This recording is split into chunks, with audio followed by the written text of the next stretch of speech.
Bon, alors on passe aux 4, les lois usuelles. Alors, on commence par le gros tableau. Hein. Alors ça, ce tableau, il est indispensable de le connaître par cœur, par cœur, par cœur, par cœur. Et de savoir passer au moins pour les 4 premières colonnes hein, d'un élément aux autres. C'est-à-dire on vous donne un bidule de l'une des 4 premières colonnes et il faut savoir tout le reste. Hein. Je vous ai mis 2 exemples. Par exemple, on vous dit, ou vous trouvez par le calcul à un moment ou à un autre, que une densité de la var que vous considérez, c'est 1/4 si x appartient à 1,5, 0 sinon. Il faut que, par cœur, vous sachiez reconnaître, vous voyez, c'est la deuxième ligne, une loi uniforme sur 1,5. Donc, savoir que ça s'écrit comme ça. Il faut savoir, après, par cœur, sans recalculer, hein, même si c'est pas compliqué, mais sans recalculer, que la fonction de répartition, c'est 0 si x est plus petit que 1, x moins 1 sur 4, si x est compris entre 1 et 4, et 1, si x est plus grand que 4, et il faut savoir par cœur aussi que l'espérance, c'est 1 plus 5 sur 2, c'est-à-dire 3. Hein. Voilà. Donc par exemple pour une loi uniforme, donc l'espérance, hein, c'est AB plus 2, c'est la moyenne entre A et B. Bon voilà. La loi uniforme sur 0,1, c'est un cas particulier de la loi uniforme sur AB. Autant la savoir un peu à part, même si grâce à la loi uniforme sur AB, ça se retrouve. Autre exemple, alors la loi exponentielle.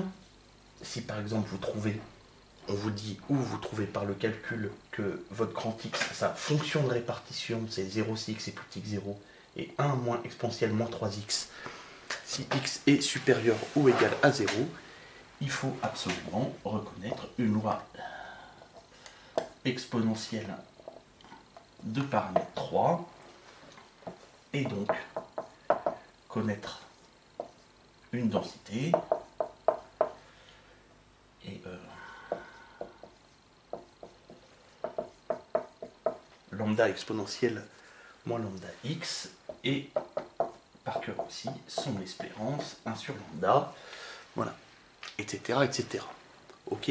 Alors ça c'est très important, donc je vous recommande très fort évidemment de recopier ce tableau hein, et de vous faire des tests, hein, c'est-à-dire l'idée est par exemple de faire un tableau en ne gardant qu'un seul élément par ligne dans l'une des 4 premières colonnes et de savoir remplir tout le reste sans problème. Alors je fais une petite mention particulière à la loi normale. Alors on en a 2, mais la loi normale centrée réduite, c'est un cas particulier de la loi normale. Vous voyez que sa fonction de répartition, eh bien, on dit qu'elle est indéterminée, parce qu'on est incapable de l'écrire avec un nombre fini de signes mathématiques, avec des exponentielles, avec des fois, etc. etc.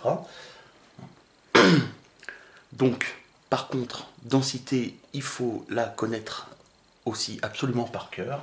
Alors en plus, la loi normale, elle est tellement utilisée qu'il est absolument indispensable pour la loi normale de paramètre n sigma carré.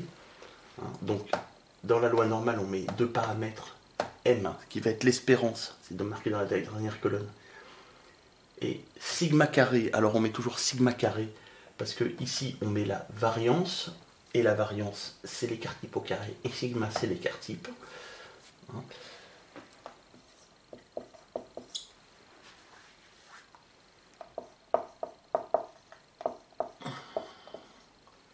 Donc faites très attention à ce petit coup-là. Hein.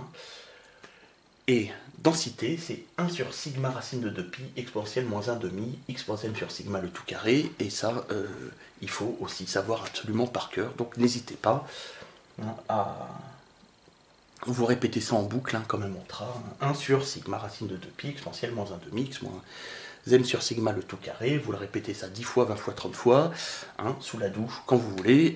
Et il faut absolument que ça rentre, que vous connaissez ça par cœur. Bon, ce genre de choses hein, doit être su et bien souvent, ça peut être la première question du problème. Et puis si on ne sait pas, on ne sait pas trop faire tout le reste. Il faut absolument le savoir. Alors pour insister sur le tout petit piège qu'il peut y avoir là, si je vous donne une loi normale de paramètres 5, 9, et ben une densité c'est 1 sur 3 racine de 2pi, exponentielle moins 1 demi, x moins 5 sur 3, le tout carré, hein, parce que là j'ai mis 9, et 9 c'est 3 au carré, donc le sigma c'est 3. Voilà, donc ça c'est important, attention. Donc pour la loi normale sont très réduite,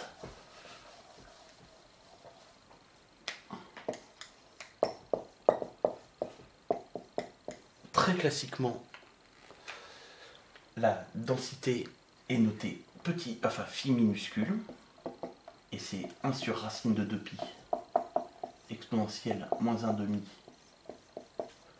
de x2, ce qu'on obtient en mettant m égale 0, sigma égale 1 dans la formule plus générale.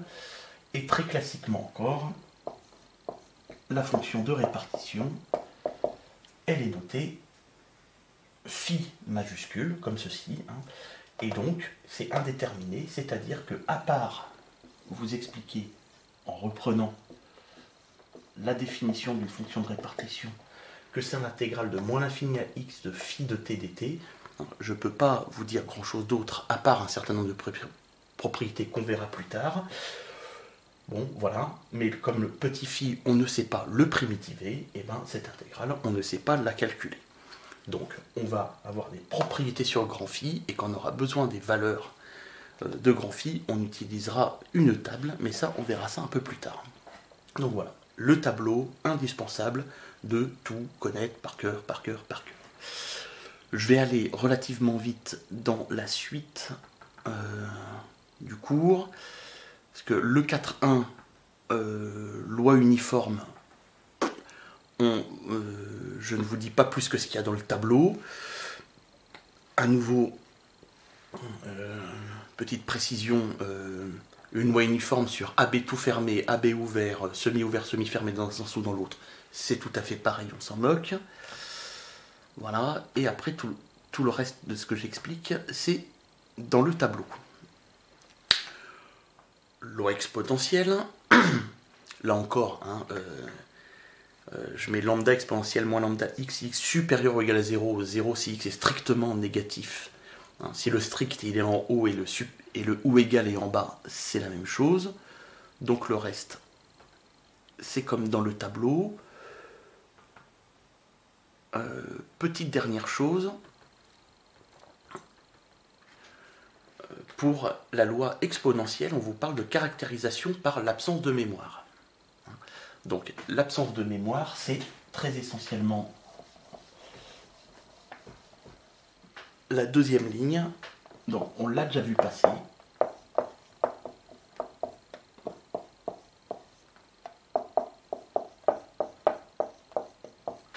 C'est dans ce sens-là, oui.